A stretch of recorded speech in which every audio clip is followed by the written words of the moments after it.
Good evening, everyone. Welcome to LFC Transfer Room. I'm here tonight, joined by Matty, Kings, and Anil to discuss the latest developments around Liverpool Football Club. And quite a packed stream tonight, as we're not going to have streams for the next two, 3 days. 3 days. 3 days.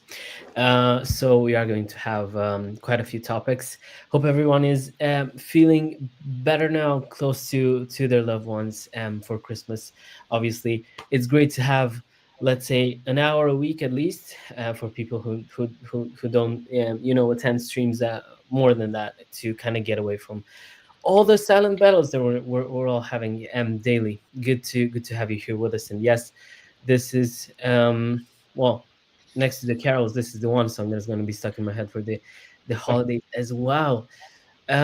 Pretty good time to be a red this Christmas yet again, I would dare say. But until we get into all the topics, Matty, how's your evening? It's good. Got one more day left, and I'm off for Christmas, so I can't wait for that. Manic Christmas with a 1-year-old. It's gonna be fun. Not bevying like I usually do. How are you? Good, I think. He was born at the right time to see Liverpool win a title again. Maybe, who knows? Kings, how about you, mate? Yeah, I'm good, thanks, mate. Enjoying. I'm lucky with Matt. I've already finished, so yeah, just getting ready. Everything's done, so it's just sit back and shoot the breeze talking about Liverpool now, and then just chill out over a couple of days. But yeah, I hope everyone else can enjoy their Christmas period and Christmas holidays, etc. And yeah, hopefully that everyone's happy being top of the league, both leagues. So Fair enough. And in the semis of the EFL Cup as well. of course, And you, how about you, mate? I'm all right, mate. I'm all right. Yesterday, when we won the game, I had to go play football afterwards, and I was running around in the cold, so I'm feeling a little bit rough. But I'm just ready to have a break from work now. And with Liverpool football wise, perfect. Can't ask for anything more. It was quite a game yesterday. You don't see Wimbledon scores every day in the Prem, but it did happen yesterday. Obviously, uh, pretty. I'd say great performance from everyone up until maybe the 5-1. But then we're not. Why would we be negative now after a 6-3 win? Seeing the lads score six, well, it's been enjoyable against other teams. United, I think, got the treatment quite a few times in the last few years, so now it's nice to see everyone. Nice to see someone else benefit from it. Quite a game yesterday, I think, from pretty much everyone, Matty. Like, I think I don't want to name players that necessarily were underwhelming. I think we may have a few names in mind, but outside of that, Dominic Soboslai yesterday. Wow. Yeah, he's showing us what we thought we were buying 2 seasons ago, really, didn't he? I've been massively underwhelmed by Szoboszlai. To be fair, I think his first 6 months were fantastic, and he just fell off a cliff. But if we can get more performances like he had yesterday, he'll be worth his weight in gold. He was absolutely fantastic. I think the whole side was. I think it'd be unfair if I know we conceded three, but we were so dominant attacking that the defense probably. I'm not saying it's right to switch off, but they probably had reason to switch off yesterday, given how much pressure we put on Spurs. I think it was a perfect performance. I don't mind if you concede some goals if you're turning teams over like that. Like Spurs are a good side. I know they just do Spurs things where they can beat City 4-0 and then get beat 6-3 by us, but they're a good side, and I do rate Ange as a manager, to be fair. Um, so I think that result is another one that'll go under the radar. Similar to Bayer Leverkusen 4-0. I think that went massively under the radar. I think beating Spurs 6-3 will go massively under the radar in the world of football, really. But that's a huge result for me. Yeah, and it was well, you'd always think that with their play style, you could score quite a few goals against them. But what was shocking was that by the 60th minute we had five already, which and it looked like we were going to get more. But then obviously, we calmed the game a bit more and we just busted around for a while. It was it was like. Um, I think I got a bit frustrated yesterday when we conceded, mainly because I wanted to go with 2 goals up at halftime, but then Soboslai again took care of that. And Kings, the thing that impressed me most and the thing that kind of stuck in my mind after yesterday was that on the third goal was almost like firstly winning a header, basically winning the header like a number 9 basically, and then obviously making the run into that space for Mo to pass into, and then obviously the finish, cool as you like. Finally, as Matty said, I think he started off, in his first 2-3 months. I think we were all kind of thinking that we got ourselves a Stevie G regen, but it didn't quite work out that way for the past few months. But he seems to be getting into it, and not just yesterday, but for the last few months now. Yeah, he came in, and we're all like, oh, he's going to be a good player for us, and he started quite well, and then, like Matthew said, kind of dropped off. And we've been frustrated with him. He's been in and out of form, little splatterings here and there of what he can do. And then all of a sudden, he just seems to be picking up again now. And it's like, whether that's because of slot, maybe tweaking things, whether that's just his form coming back naturally, I'm not sure. But long may it continue, because at the end of the day, the more our players are on top form, the further we're going to get. I mean, just looking at the game as an overall yesterday, I was disappointed. I got to be honest, that it was only 6, because of the way. I mean, even before we scored the first, we could have probably been 3-0 up, maybe even more. I don't know. You know what I mean? It was so frustrating that we didn't score before we got the first goal. Absolutely sublime playing in parts of that game. You say most of the game, to be honest, blew Spurs away. It's like that is probably. I know Jamie Hughes has said in the chat. They've said it could be one of the best games in the Premier League this season. I mean, that's one of the best performances I've seen Liverpool play. It was pretty much perfect. I know we conceded the goals afterwards, but the first 60 minutes pretty much, we were fantastic to watch. It was, and the weird thing is, I've gone into this game. I know Spurs can do Spursy things. Again, like Matt said, they kind of like can be up and down, and they beat Man United. And I thought, well, okay, that's nothing to shout out about really. It's beating Man United, but. I thought, they're going to give us a bit of a game here on their own ground. They're unpredictable of what they can do. And I was like, well, if we come out of here 2-1 or 1-0 or whatever, I'd be quite happy. And the game went as it did. It was fantastic, to be fair. It was such a good game to watch. Really kind of dominant performance. Like I said, I'm not going to single out particular players for odd mistakes here and there. As a collective, they were fantastic. And it was really good to see that. And I'm honestly gobsmacked at how easy, I hope it doesn't come back to bite me, but how easy Arne Slot has actually, pardon the pun, slotted in as head coach. Because, I mean, we all thought we've got to follow Klopp. And I mean, we all love Jurgen Klopp. But maybe the team needed a rejig, to be honest, because heavy metal football all the time does knacker you out. And he's coming, and some of the passing and time it's taken to build up, all of a sudden then bang, it's a goal. It's like, it's refreshing, it's different, and some teams are not expecting that. And I genuinely feel, he's come into this and he must be thinking he's fallen so lucky, because he's got the right, he didn't even buy any players. So he's got the right players at the right time, and he's tweaked the system and what they can and can't do, etc. And to be fair to the guy, top of Christmas, a game in hand as well, and I just hope it doesn't bite us, because we've been top of Christmas and lost before, but everybody else seems to be tripping over themselves to be rubbish this year and draw games, and Man City's like, well, I don't know what they're doing, and I just think, well, now's the chance, take it, and he could be an instant hero at this club. Yeah, I think yesterday was what was also important was to kind of to get more points between us and Chelsea, because obviously they dropped points as well after a good one.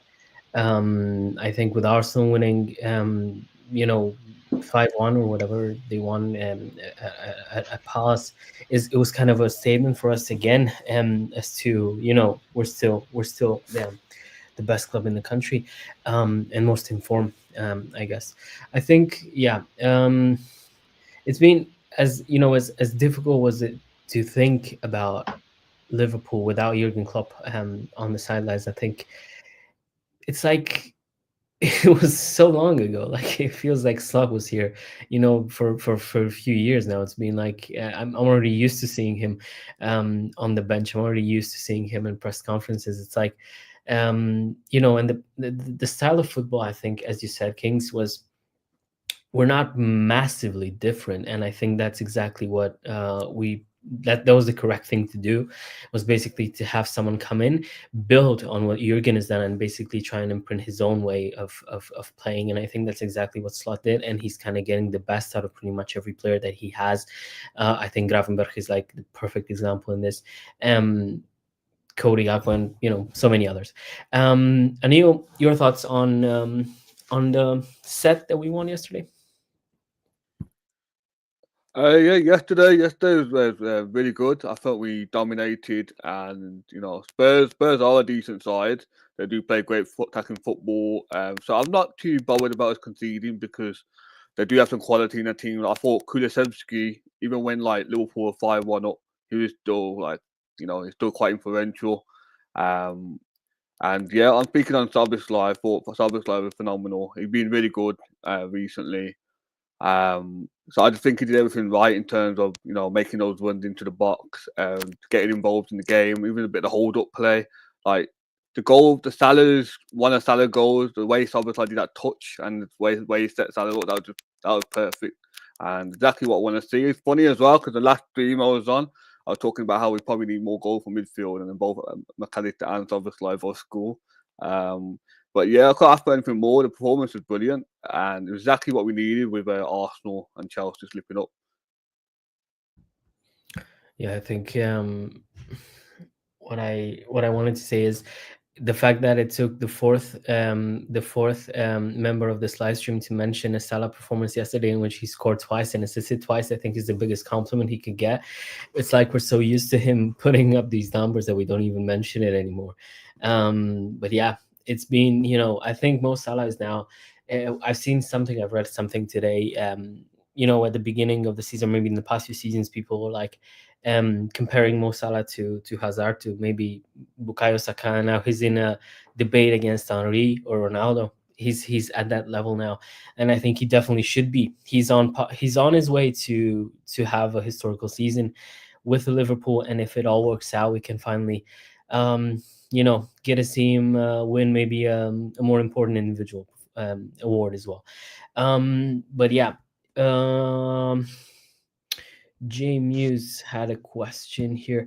Yeah, so for me, the one thing that I had in mind after the game in the EFL Cup against Southampton was that Endo now absolutely has to play more.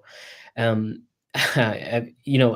think we all remember Endo last season doing so well, and considering the way he came in and the literal abuse he got in social media after he signed for us because we hadn't signed Caicedo or whoever else we were after. I think he's becoming this like a bit of a cult hero now, and I'd like to see him play a bit more. I think regarding your question, Muse, I think it's almost like Slot has kind of realized that we're so good now that he feels like we can just go and get more. I feel like against Fulham was like, for me, it was the perfect example in a way, because you look at us being, having one defender sent off, and then we just the subs that he made and the way we were playing in the last 20-30 minutes with Salah, Jota, Nunez, Hakpo all up top, Diaz, sorry, all up top at the same time. It just says something about the confidence and about the quality that we have, and the kind of mentality that we have from the manager towards the players as well. So yeah, it's almost like I feel like Slot thinks of almost starting to feel like this squad is untouchable, which may not be that far from the truth, to be honest. Now, looking ahead, it's going to be Leicester on St. Stephen's Day or Boxing Day or whatever you want to call it. He's just running with that because it's St. Stephen's Day. It's Boxing Day. had to give Stephen a shout out. So yeah, it's gonna be Leicester on the 26th of December. I believe, now I don't want to sound like I think we've had this conversation, Kings, on last stream as well, about easy games in the Prem and stuff like that, but I can't really have or be too what can I say, anxious thinking about Leicester at Anfield. To me, honestly, it looks like I think they're the worst side in the Prem now. Uh, I don't think they're worse. They're better than Southampton or better than Ipswich or whatever. I just feel like they're so open, and even now under Van Nistelrooy, they still look pretty bad, don't they? I think the mad thing is obviously they won the Premier League, and then they stayed around the top end for a little bit, and then gradually went down, got relegated, and now come back, and they look more like a Championship side now than an ex-Premier League side, if that makes sense. And it would be one of those Liverpool things to do that I thought maybe 2-1 at Spurs, and then thrash Leicester 6-3 or 6-2 or whatever. It'll be the other way around. We will struggle now. It'll just be sod's law that we'll struggle now against Leicester and just win it 2-1. Which, if that happens, I'll take it. It doesn't matter what the win is as long as we get it. As for Leicester being a decent side, they've come back up and they've really struggled. And I hope that continues. Obviously, on Boxing Day, I can't see anything other than a Liverpool win, especially with the form that they're in. You would think being at home, but then you just look back to Fulham and not Forest, and that's what gives you the little bit of, it could be a tough game. But I would expect Liverpool to win this, and that sounds really big-headed, and I don't want to come across like that, expecting to win. But this is a game they really should be winning, and they should win it, hopefully quite easy, and give everybody a nice extra Christmas break, after the result yesterday, and then just make that a bit easier. And I would think they will win, but if anybody's expecting 6 or 7 goals, they're probably not going to get that. They'll just make it a bit more difficult, I think, because are Leicester as bad as Spurs? Probably, but Spurs do Spursy things. Leicester maybe don't. So, but yeah, I think we will get the 3 points. Yeah, at the end of the day, I think that's the most important thing. Though I've seen a content creator. I was watching an FPL video today, and the one thing that this content creator said is, if you're expecting the side to score 5, 6, 7 goals this on this game week, I would expect it to be Liverpool, and I can argue against it. Like, I just feel, Anil, with me, I really didn't rate Leicester anyways with Cooper, but at least you'd maybe argue that he has some Premier League experience. I think Forest were decent under him. With Van Nistelrooy, it was such a random shout out of nowhere. It seems like, he had obviously, as everyone thought, he was going to get a few games at United after Ten Hag had been sacked. And then obviously he gets a move to a Prem side. I don't know. It looks like I was saying that I can see them staying up, but teams below them seem to drop points constantly. So maybe they'll survive somehow. But to me, it looks like defensively, at least, they're the worst side in the league. Yeah. I thought Van Nistelrooy was a bit lucky to get a Premier League job. I probably think there's probably more established candidates out there. So when he had the Leicester job, I was a little bit surprised, to be honest. Obviously we're at Anfield, we're playing Leicester. It should be easy. It should be a guaranteed win, but it doesn't always work out that way. Like, there's been times, like in the past, for example, when we beat Man United 7-0, and I think we lost to Bournemouth the week after, or was it Nottingham Forest? One of them. So these kind of things can happen, and in the Premier League, it's unpredictable. But with Leicester playing the way they are, I mean, they lost 3-0 to Wolves away, and they left. So yeah, I think because of the form they're in and how bad they're defending, you think we should be winning, but I wouldn't be expecting us to win like 7-0, 8-0, anything like that. It could be more close than you think. And I'm going to the game, so yeah, I'm just hoping we win. That's all I want, just the 3 points. Yeah. Oh, you gotta send us some footage, mate. It's gonna be great. Well, good for you. Boxing Day fixture, or St. Stephen's, as someone say. At Anfield. What more could you want? So lucky you, I guess. Kings, one thing I'm going to ask you, I'm going to take this question from the chat and you're going to be the lucky one to answer it. Do you feel we buy at least one player in January, or is it best not to disrupt squad chemistry? I'm going to let you think about it for a minute while I give my 2 cents on it. I think, for me, I think it's very similar to what Arne Slot said. I think if the club sees an opportunity, if they see someone that they think fits the club and the profile that they're looking for, I think they are going to make a signing. Will they? I would be at 80% no. I can't currently see it happening at the moment. I don't know, because who's it going to be? Is it going to be Kirkes? Maybe a bit. You'd say maybe a bit too expensive on what he's shown so far. And is it going to be someone like Zubimendi? I think that's kind of like a drama series now that's currently ongoing, and there's so many reports like every single week. But I just don't have an interest in the guy anymore. For me, it feels like he made his decision, and now he's, probably. I would be very surprised to hear he's change his mind in 6 months. So, Kings, are you expecting a signing? I'm not going off the way FSG operate. When I say they didn't buy anybody in the summer, of course they did. They bought Mohamed Dashvili, but he didn't come in. They didn't bring anybody in, straight into the side like that, did they? So I keep hearing the name. Is it Cherky? I'm not sure how you pronounce it. Yeah, Cherky from Lyon. Yeah, and it's like, maybe you might bring him in. Just, it happens every now and then. Of course, when we brought Suarez in, it was in January. It does happen, and you turn out to be good. We've let players go in January, like Torres, and but over time, like that, you think, okay.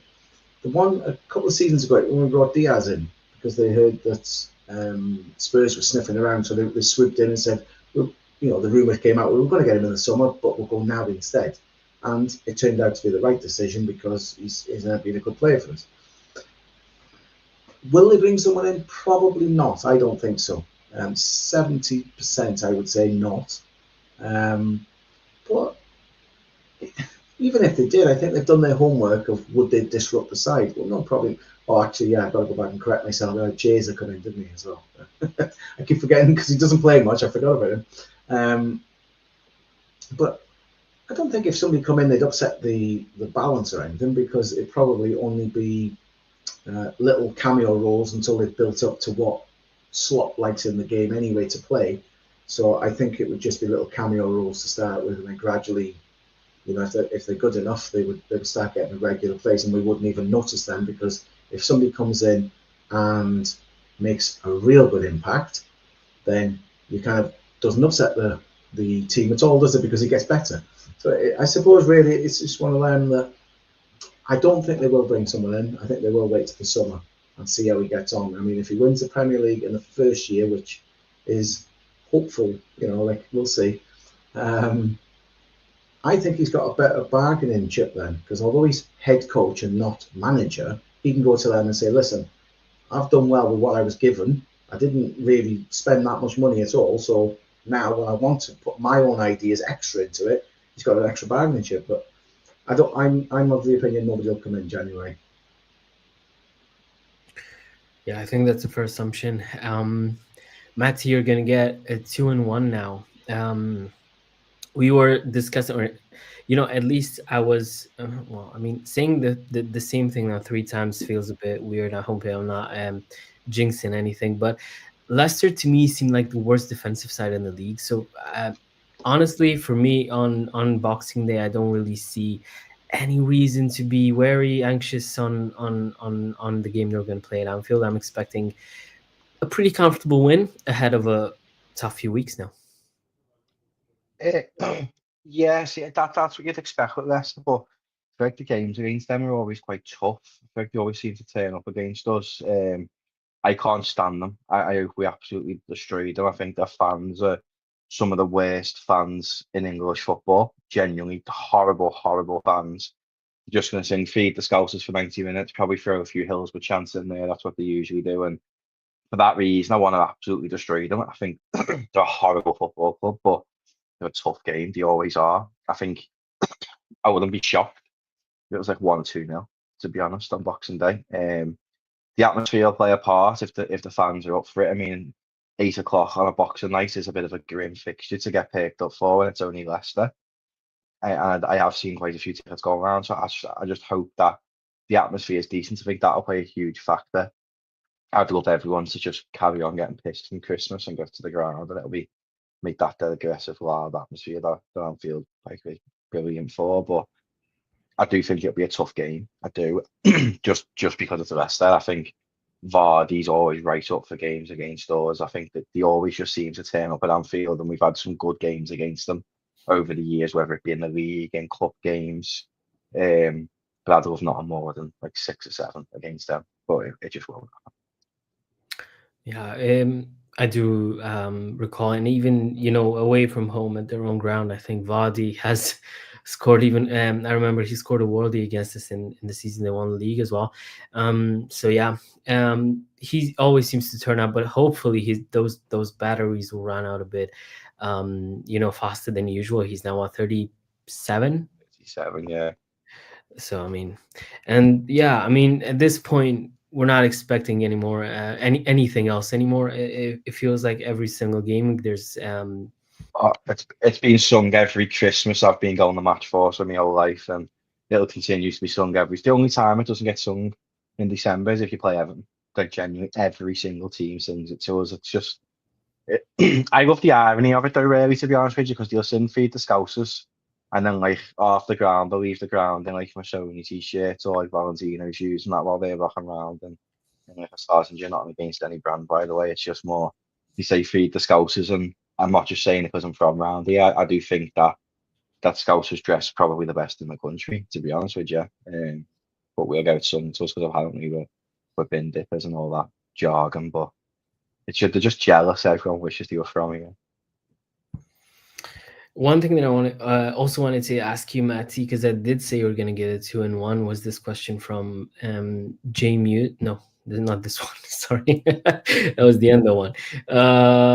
Okay, there it is. Do you feel we'll buy at least one player in January, or is it best not to disrupt any squad chemistry? Now we've seen Carter here. If you're still in Carter, make sure to drop your thoughts in. I'm sure you and Matty are going to have interesting views, both of you, on this topic. For me, me and Kings, we said that we don't really see anything happening. But then again, if something interesting happens, or if the club sees a player that fits the profile, they wouldn't necessarily be too, let's say, scared to splash the cash. We are known to have made a few interesting transfers in January, though. Yeah, got Van Dijk in January, didn't we? Yeah, so we're not scared to throw money in January, to be fair. I think there's a myth that Liverpool don't spend in January because we don't go and buy someone every January. I think we attack the market if it's right. And I don't know, because the owners are going to look at this side and think they're churning results out the top of the Prem, the top of the Champions League. We're in a cup semi-final. We're probably going to get to the FA Cup final as well, touch wood, over the next few months. But I think it does need a few additions. I think we probably, if Trent is going, we probably need to bring our backup in now. Although Bradley will probably go as to start and right back, I think bringing that backup in to learn. If you can learn from Trent for 6 months, as much as he'll be a Judas if he goes, and you can even take 5% of his skills in passing and the way he reads the game to deliver that ball, then that benefits us. So I think you need to probably be proactive, because clubs in the summer, if you do lose Trent, are going to say, oh, you want someone as a backup, 60 mil, stuff like that. I think if you bring them in now and be proactive, it'll help.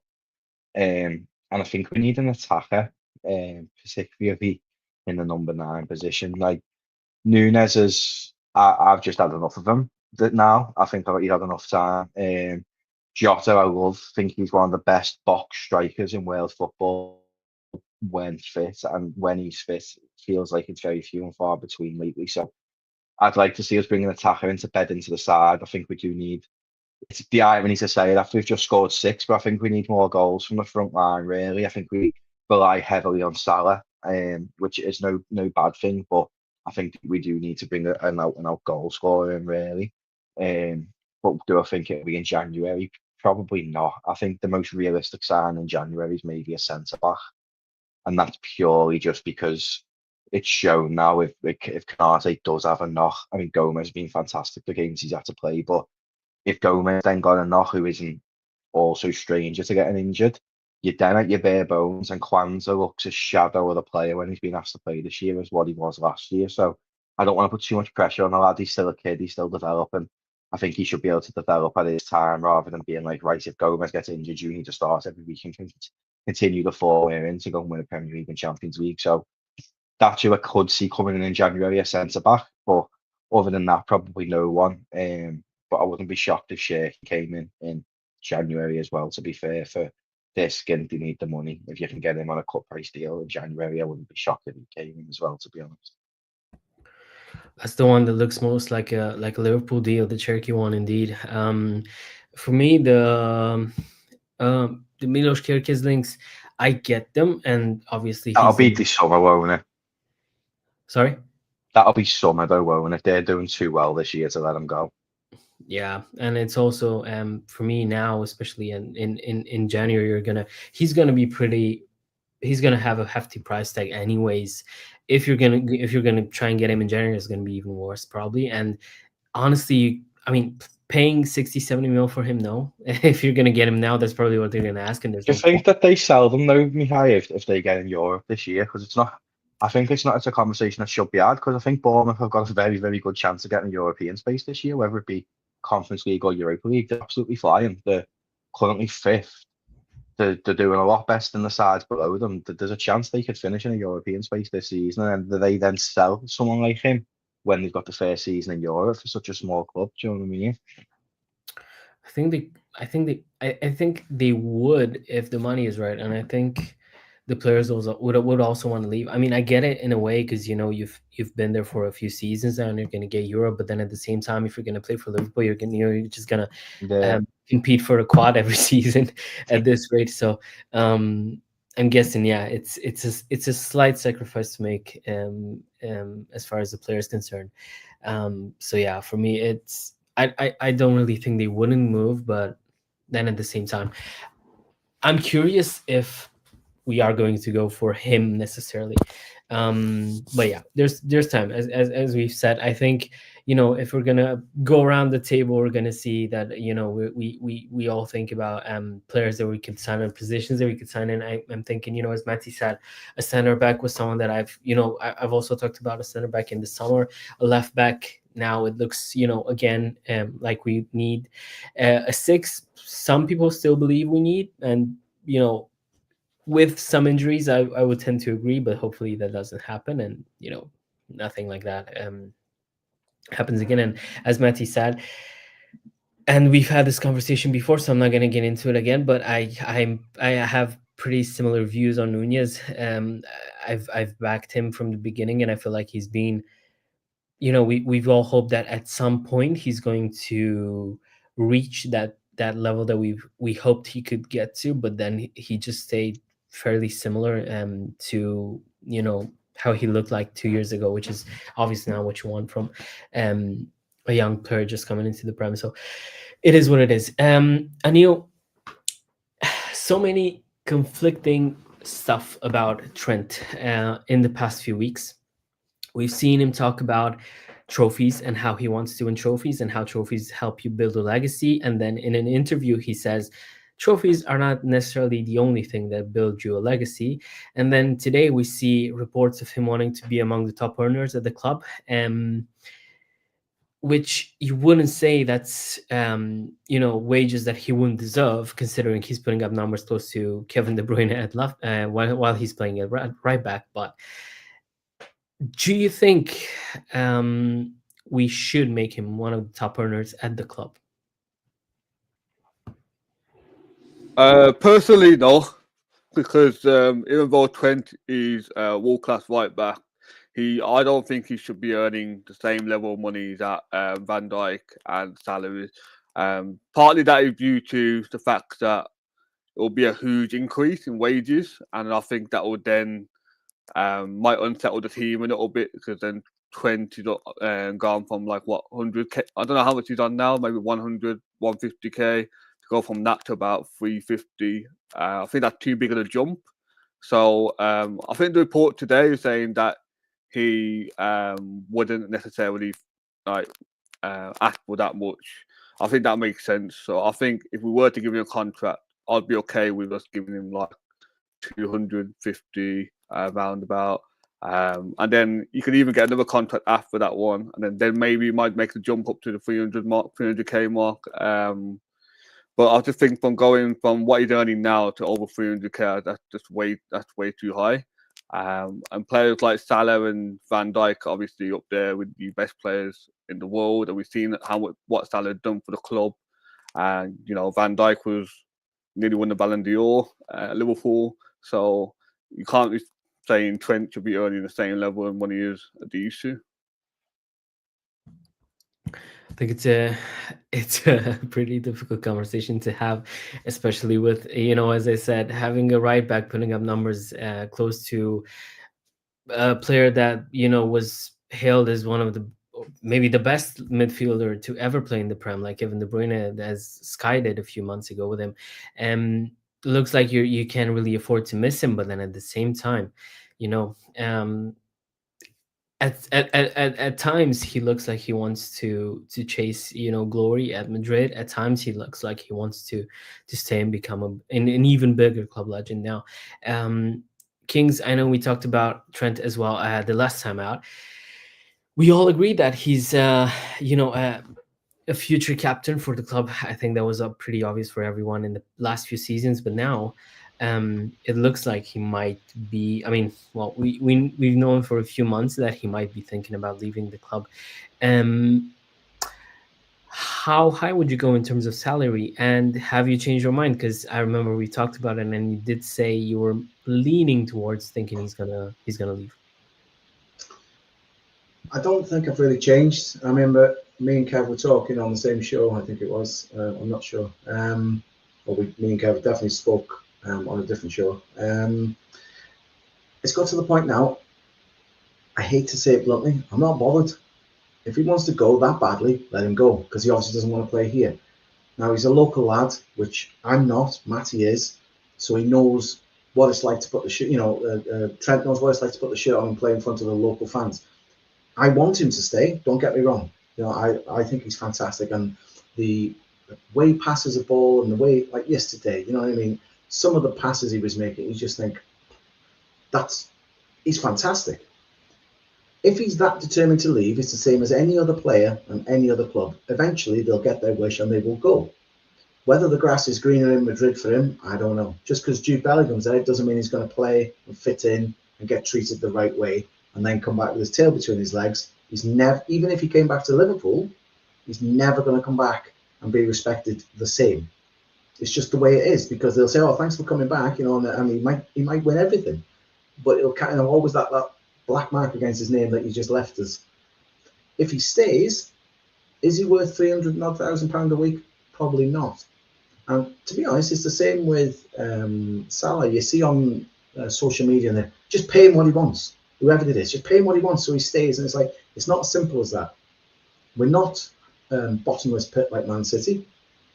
Not that I want to be like them, corrupt, allegedly. I'll have to put in there.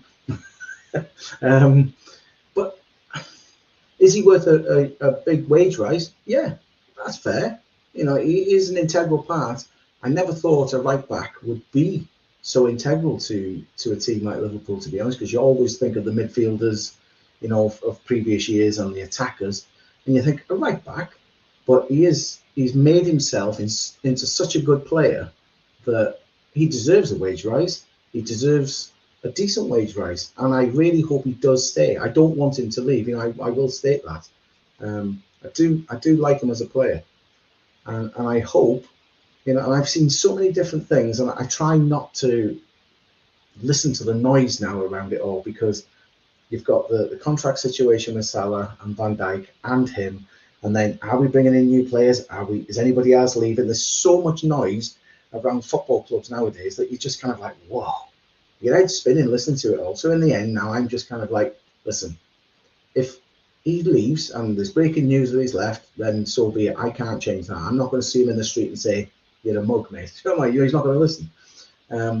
If he signs a new contract and that comes up on the screen, he signs a new contract, I'll be ecstatic. But at the end of the day, I just sit back and let it take its course now, because there's not a lot you can do as a fan, only kind of hope one way or the other. And I really hope he does stay. And yes, he deserves a wage rise. And I hope if he does stay in the future, when people like Salah and Van Dijk do move on, he'll get the captain's armband probably. And I'd like to think that's enough to keep him here and be a bit like Steven Gerrard, and kind of just say, right, he had his moments where he could have left, but in the end he stayed and became, obviously, Steven Gerrard, the Liverpool hero, I suppose. So if Trent stays, I think he could build his legacy like that. But we all know nowadays in modern football, it's never quite that simple. So let's just see how it plays out, to be honest.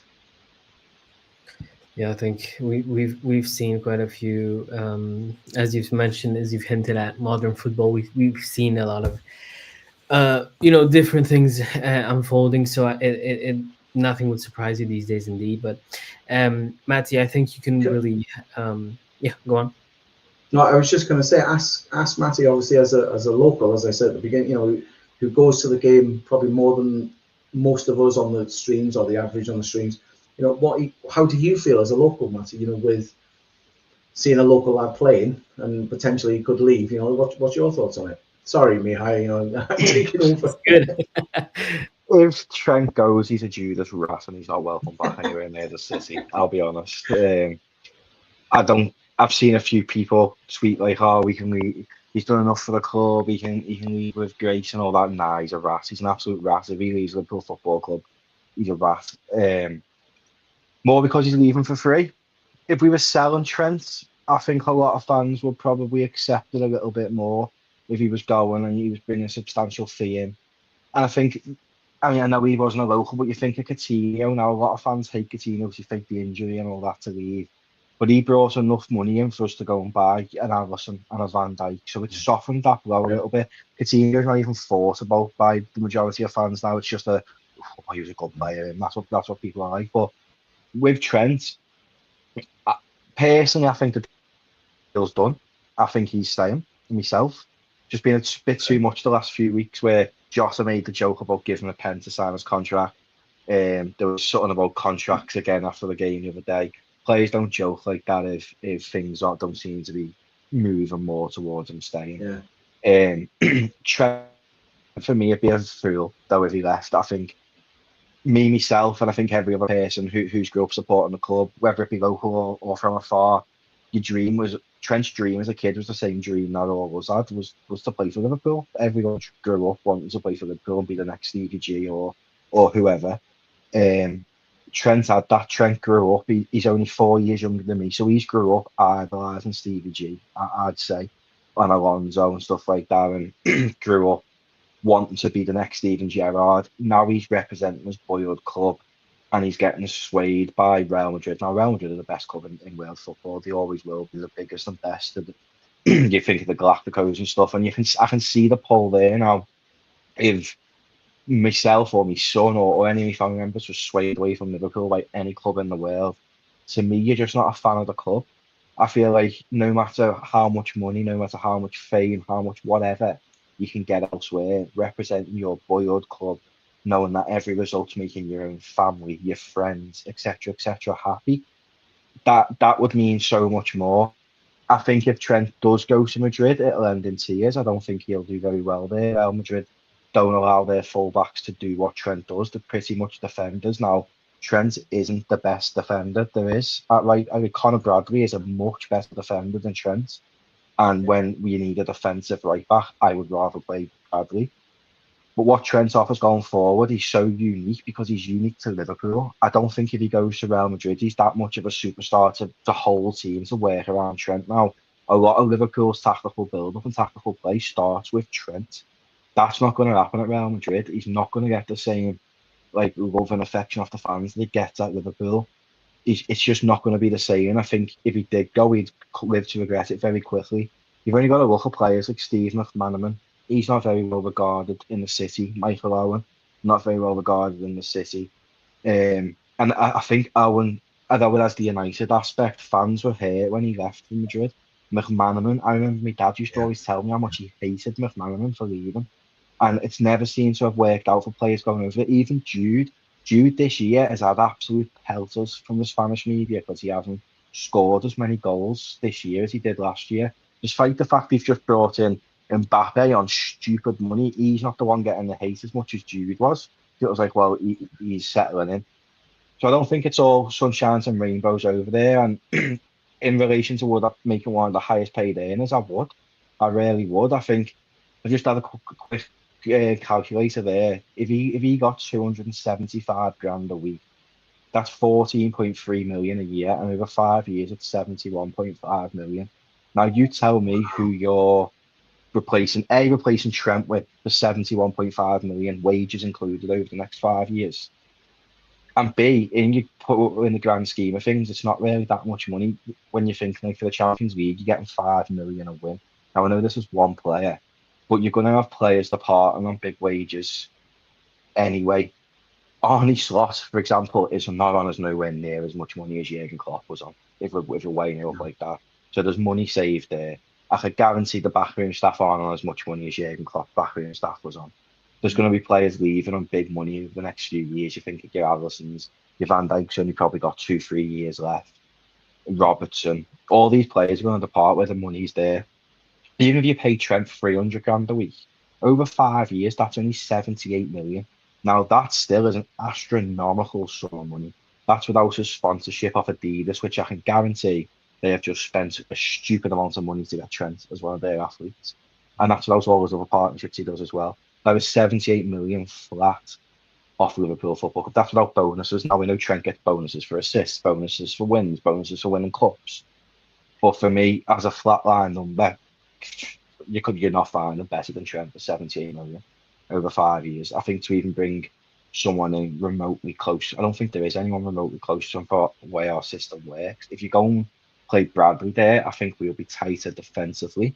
But then you need to replace Trent's balls somewhere in that team. And you look at our midfield, you look at our attackers, there's the only other player who can really pinpoint a pass like that is Van Dijk.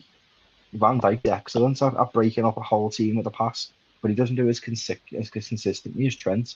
There's nobody in the world who can pass a ball like Trent. People used to say De Bruyne, but he's finished now. Trent is the best passer of a football in the world. And for me, he is worth 275, 300 grand a week. Van Dijk and Salah should be on. It should probably be Trent 275, Van Dijk 300, Salah 350. That's probably the structure that we want. And I don't think they're arguing with Trent over money. I think they're arguing over them. I think they want to give Trent a 3-year contract, 4-year contract, because then he's 29, 30. We know Michael Edwards doesn't make players over 30.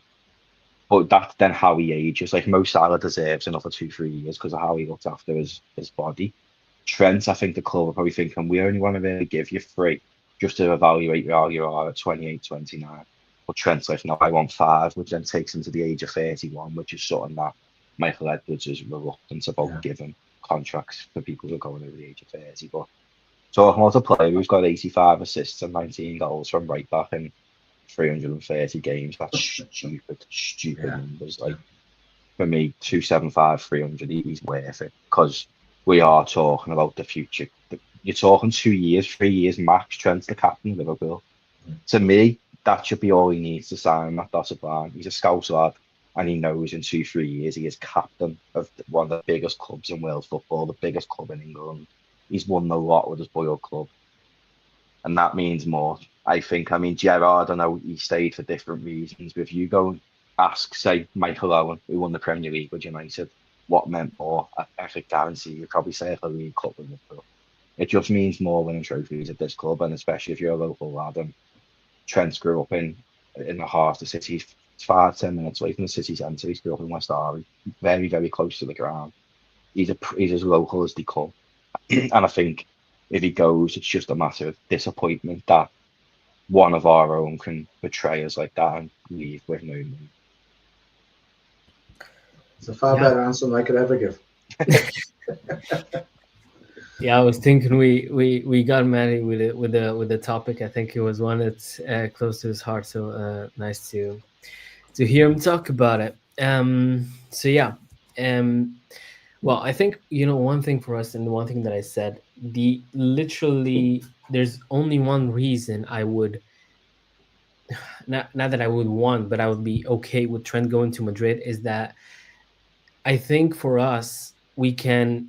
I mean, at least for me, I can be pretty certain that he's, with the way his career is going and what he's achieved so far, and with the promise that he's, let's say he keeps it at the same level, I think he's probably going to be the best right back we've ever seen play in world football. I think there's definitely an argument to be made that, and I think for me he is going to end up as, I think I can say from now, I think he is going to end up as the best right back to ever play the game, and I think at Madrid he would get that recognition from other people, because if you're playing for Liverpool, in England, firstly in England you're never gonna get it. The media are still too bothered to spread Man United's cheeks on pretty much every single time. I mean, we've literally seen Rashford getting Ballon d'Or shouts 2 years ago. Rashford, and that's I literally think going something. with Height, I think if that's Trent's aim a Ballon d'Or, surely the people around him will just grab him and say, Trent, you're world class, but you have got absolutely no chance at winning that Ballon d'Or. Zero. Not 1 inch will a right back win that Ballon d'Or. It was a shock Rodri won it this year as a whole midfielder. There is not a chance on this planet Trent will win the Ballon d'Or. Mo Salah can't even win a Ballon d'Or, and he's arguably the best attacker in world football and was last year as well, and has been for years on end. Van Dijk should have won the Ballon d'Or, but was robbed by was it Messi that year? Trent will never win a Ballon d'Or, and I think where he said I like his enthusiasm, I want to win a Ballon d'Or, but he's not going to do it. A right back isn't going to do that. If he was a midfielder or an attacker, maybe he isn't winning a Ballon d'Or from right back, and surely the people around him are like smart enough to say to him, Trent, even if you go to Madrid, you could go and win everything in Madrid on the Champions League, and you're not going to win the Ballon d'Or. Do you know why? Because Vini will. It's just not happening. Yeah, that's a fair shot as well. So, yeah, well, let's. I think it's best to not get into that because I have very strong opinions on. I remember the Van Dijk one was like the moment I stopped taking Ballon d'Or seriously, because in 2018 I said Mo Salah had definitely the best personal season anyone could have had. He was definitely the best player on the planet that year, but he didn't get the Ballon d'Or because we didn't win anything major. And then the next season we had Van Dijk with like a perfect display of perfect defensive display on pretty much every way throughout the season. We only conceded 22 goals in the league. We won the Champions League, and he still didn't get it. So like for me, it was like, yeah, that's, I don't even know. I don't even care about it. Last season, Mo Salah wasn't in the top 30 Ballon d'Or nominees, which maybe he will get into this season. Hopefully, He's not even in the top 10 African players this year. Yeah. Mo Salah, the best African to ever play the game of football, and he's not even in the top 10 this year. But because Lookman had one good year, he's a third or something backwards. That's a complete lack of respect, isn't it? At the end of the day, they just, I mean, whoever puts the votes in, I don't care if it's fellow players or if it's the press or whatever, on whichever award, it's the lack of respect towards Liverpool players is unbelievable. Because you can have the Gerrard or the Salah or, whatever, and they're just overlooked all the time. I cannot get my head around it. But at the end of the day, as long as we appreciate them and they perform and they win things, then I can live without them, personally, from my side, not winning the award because some people are blinded. I feel like for me, it all starts with the media from within the UK, and then obviously what's being talked about outside of England, outside of the UK. That's how I see it, at least. As you know, I remember talking to a mate of mine who's a Milan fan, and he talked to me and said that the one thing that comes to mind when thinking about Stevie G is the slip. And for me, I mean, I don't know. It's like looking at Ronaldo, and then the one thing you remember is when he got upset at Nani for the offside goal, whatever. It's like you're not taking one specific moment outside of a stellar career to kind of just disrespect a player that way. But people who disrespect Gerrard are just jealous that Gerrard would never go to their club. Steven Gerrard is by far and wide the best midfielder in the last 30 years. Indeed, but on the subject of Mo, when you just put it, I seen something the other day about him and Henry. Mo Salah's actually statistically better than Henry. but you'd never think it listening to the media. No. Like Henry played 377 games and got 228 goals and 93 assists. Salah's played 373, so what's that? 4 games less, got 229 goals and 103 assists. So he's got 1 more goal and 10 more assists in 5 less games. But everyone screams out Henry was unbelievable. But that shows how good Salah is. Just very, very, very disrespectful. Yeah, no, I mean, people are still talking about Saka ahead of Mo Salah at right wing, sorry, in an ideal Prem side. So that's where we're at. I think, the one thing that I remember is Mo Salah basically recently walked past any individual record that Rooney had as well. And we all know how Rooney's perceived by the media in the UK as this, Messiah, second coming of Christ. Obviously, great player, but when you look at the numbers, I feel like people are just so blinded by the fact that because of, let's be honest, corruption, we didn't win more in the past few seasons, and that's what's holding maybe some people admitting obvious truths. But we are now used to it at this point. I think we've discussed it. It's been conspiracies on our end until an official comes forward and we see a video of him and the stuff that he says, and Yeah. I think maybe because I was still hearing people say, so what if he hates Liverpool? I'm thinking, man, I could also, I don't know, dislike cops, but then I'm not working into the making sure I'm in court proving them wrong. I'm sorry, I'm not gonna make an analogy, but you get what I'm trying to say. It's yeah, it's the way that it is. Well, with that in mind, let's move forward to the last topic of the evening. One thing that I wanted to mention is the fixtures in the EFL Cup have now been set, and we will play Spurs sandwiched in between United and Accrington in the FA Cup. That's the first leg. And then the second one is going to be between Bournemouth and Everton away in the league. January and February, that is. Spurs, you would think after yesterday, Anil, that's especially with a home and away fixture, you're not gonna have too much trouble playing against Spurs. But then at the same time, when you look at it, firstly, we're probably gonna rotate a bit more, and I would expect us to in those fixtures. And then you'd expect Spurs not to, because this is probably the best chance they're gonna have at a trophy in a very, very long time. I think Postecoglou has made it very clear that he wants to go for a trophy and get one. And I think that'll buy him a bit more time at the club as well. So looking at it into the future, how serious do you see us taking these fixtures? Well, I think the game, it definitely won't be the same. They will have some more players back probably by then. They might have a Van de Ven or Romero back. Udogie will definitely be back by then. Surely they'll learn as well from the previous game, so they might change how they might set up and stuff.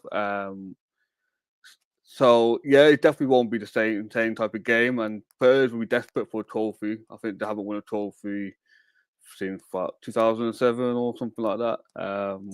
So it's the best chance of winning, so they're going to give it everything they got. And like you said, there'll be a lot of games going on, so we're going to have to rotate. So yeah, that could play a part a bit as well. But I'm confident we should be able to beat Tottenham. We should be able to get to the final. And I don't care if it's Carabao Cup for me. Any trophy, is a trophy, and I'm grateful for whatever trophy you get, whether it's Carabao Cup or Champions League or whatever. With Liverpool Football Club, we should be competing for all trophies, and that's how it should be. But yeah, with the game coming up with the fixtures and stuff, I like the idea. I like the fact that the first leg is after the Accrington Stanley game, so that means we can completely rest the whole team, play whoever in the cup, gives youngsters opportunities, and then it can allow us to play a much stronger team against Tottenham.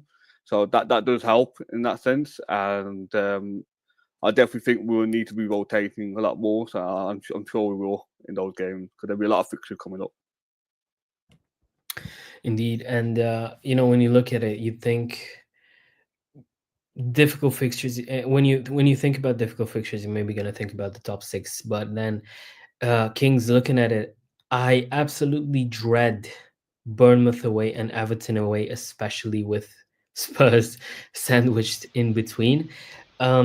These sort of fixtures, I think, is what are going to be very defining for our season. Fixtures away at Bournemouth, at Brighton, at Brentford, at teams like these that can be very uncomfortable to play against. As we've discussed the last time out, you start caring about the EFL Cup when you're in the semis. So now we're supposed to start caring about it. But at the same time, I would gladly sacrifice it if it means getting wins in the league in pretty much every game that we have before and after these two. I think obviously the main game is, especially for the first leg, is going to be Manchester United, full strength, go for it, 10-0, happy days, no problem. Then, of course, the FA Cup game against Accrington, it's no disrespect to them, but he's going to have a much changed side. We know that. And as Anil said, you can rest a lot of players. The Spurs game, first leg, is going to be nothing like what we've just seen. Yes, they have got players out, etc., but they will learn from that. I won't expect it to be like that. If Fraser Forster's in goal, well, maybe it might be, because I don't know what he's been doing the last couple of games. It's like he might. Honestly, I could go in goal. I think I can do better, and I can't play football. I think if we can go there and probably just get a 1-0, 2-1 kind of thing, and then come back to Anfield, I don't think there'll be any issues. Like I said, I don't expect us to go there and score 6 goals. Now we're at the semi-finals. Yes, they should take it serious, and there will probably be a few more of the what you would class as the first teamers coming in, and that is unfair on the ones who've gone this far. But that's just the way it is. As Anil said, yes, if you were to ask me outright, I'd say the Premier League is always first and foremost over the Champions League for me. Then the Champions League and be champions of Europe. That's just the way I am, because I want to be the best in their own league first, and then go to Europe and conquer that, and you think that's amazing. The other two are lower down the pecking order, but they're still a trophy. At the end of the day, putting another trophy on the trophy wall at Anfield, that's what the club's about. You're not there just to participate. With playing Bournemouth and everything near to the second leg, the problem, Bournemouth are doing really well, to be fair to them. They're not actually a pushover side. And Brighton, they've beaten us down at the Amex as well, and it's like, well, I'd still think by the second leg, depending on the results of the first leg, he will put a more of a heavier slant, I think, on first team players to get through to Wembley in his first season. He'll want to do that just to say, well, I got there, and so they should be, to be honest. I can't see overall it being a problem. But each cup at the moment, or each game, as like I said, United is going to be full strength. The Accrington game is going to be probably what the early rounds of the Carabao Cup were, a lot less. And then now the semi-finals of that will have a good mixture. I would hope that we could brush Spurs aside. I know they'll be trying hard, but hopefully, I would think we've got too much for them, to be honest. Matty, yesterday I was thinking about the games that we have left to play in the Prem, and I was trying to map it out and think about the toughest fixtures, and 2 of them were Bournemouth and Everton away. Now, to have Spurs sandwiched in between those two isn't ideal. Well, at least we're going to play in Liverpool for the Everton game. We are going to be in Liverpool, so at least no more travels. But it does kind of make you think that maybe we're going to be put into a spot where we're going to have to think about maybe rotating a bit in the second leg even. It's a tough one, really. I think the fact that Arnold's got Dutch as well comes into it, because Dutch managers love winning cups. So I think he'll want to get to Wembley, like what Kings has said, and I think he'll want to win it as well. And I don't know. I think we should be looking at putting the tighter bed at their ground. Although it'll be a different game. They are without Maddison, and there's another player that are without for that game. I think Salah maybe. Yeah, Salah and Maddison, that's huge. I think even if Vicario's in goal, I don't really rate him anyway. Obviously, he's best in Forster, but I don't think he's that good. I think Spurs will try and attack us, and we'll just pick them off. But we should really be in an ideal world. You go full strength in the first leg. You get a fixture like you did yesterday, where it's pretty much done. You take it back to Anfield. Now, I think even if you went back to Anfield with a 3-1, and then you played the kids, we'd still get through because the second leg's at Anfield. The fans, Liverpool fans at Anfield that day will know winning that 75% of that stadium will be at Wembley 2-3 weeks later, and that adds to the atmosphere. So I think if you get a decent enough cushion, you can afford to rotate and drop at Anfield. But then, in also the flip side to that is, I think if you got like a draw at their ground and then come to Anfield, I think you can still play a weekend 11 and knock them out. Because let's not forget, Spurs are probably not going to be full strength for that. As much as they want to win a trophy and Ange wants to win a trophy for them, their Prem is massively important for them because they need to try and finish in European spaces for finances, stadium finances, and all stuff like that. The more games they have, the faster they pay that stadium off because it's open more. So I think both of us will rotate, but I think Liverpool's backup side, so to speak, is much better than Spurs. So none of them fixtures worry me, I'll be honest. I think Liverpool beat everyone. I think the form you've seen is in the start of the year. We'll end the year as well, touch wood. But Everton at Goodison, I'll be honest, that was the one fixture that has worried me all season, just because it's the last derby there. That's the last derby at that shithole. So I think that it is a lot tougher, but it's a horrible place to go, Goodison Park. Everton are awful, but it is a horrible, horrible ground to go. And I'm looking forward to them moving stadium because I hate Goodison Park. It's such the way that stadium's set up on the players.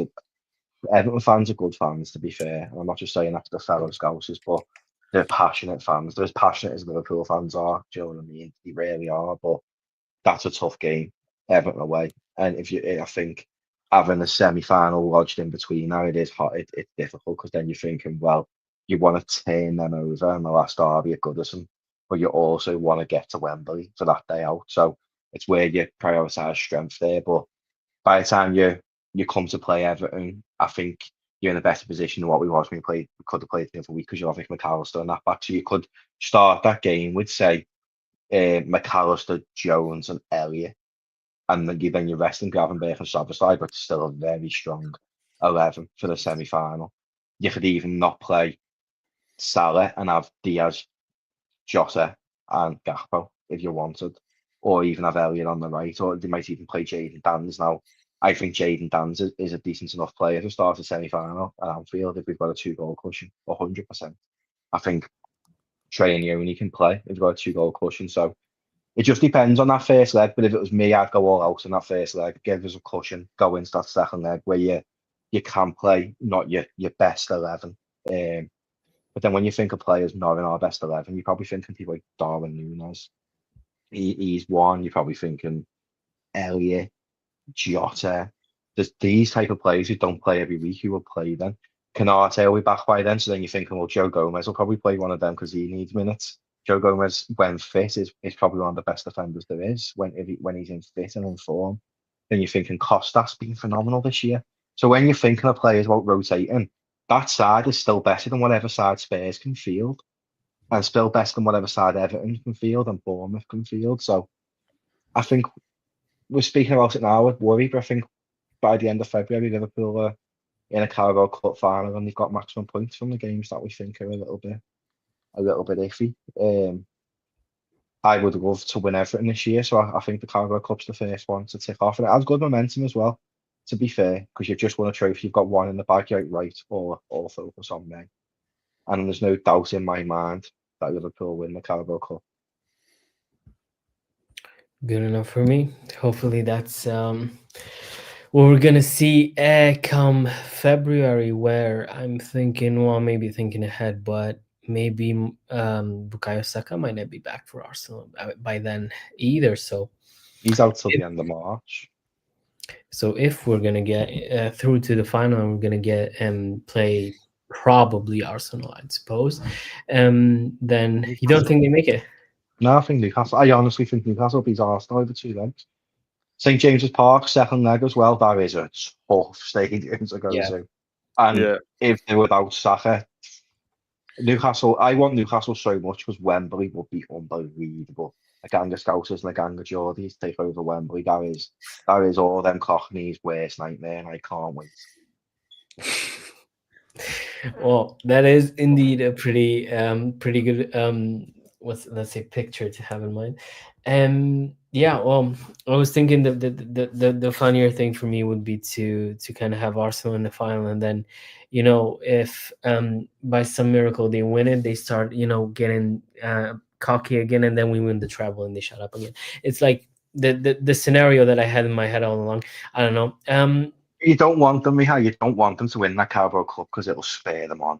Although they do always bottle at Arsenal, it seems that will any team that wins the Carabao Cup. That's why Pep loved it, because it gives them players that little bit of motivation to be, we can go do something. Yeah, I really don't think I don't want Arsenal near that final, because I think if they do win, it could derail your season in terms of the Prem and stuff as well, because the motivation that gives fans, players, coach, and staff.